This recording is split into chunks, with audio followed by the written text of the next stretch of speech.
देखिए कोई ने नारे मार रहे हैं इमरान खान के खिलाफ। क्या चीज़ है इमरान खान? आओ ना मुकाबला करो उसने अदालत में। वो तो पेश हो रहा है बेचारा, आप भी पेश हो ना।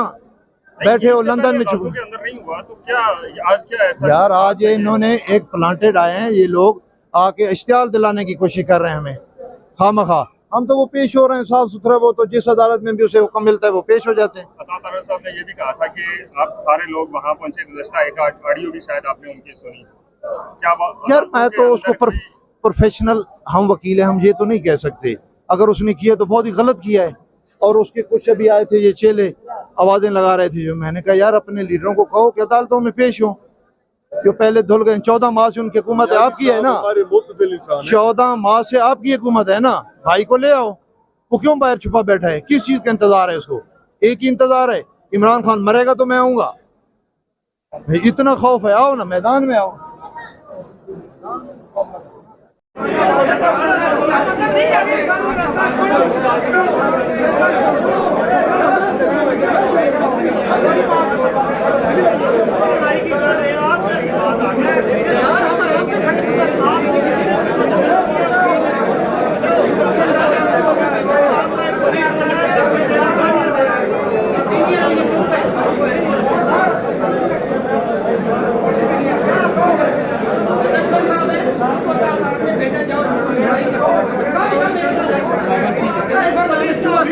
ऐसी बात नहीं है सर, आपका तो मैंने ये भी नहीं पता था आपकी वजह से हमारे पीटीआई के लोगों से खाली लड़ता है।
हमारे कितने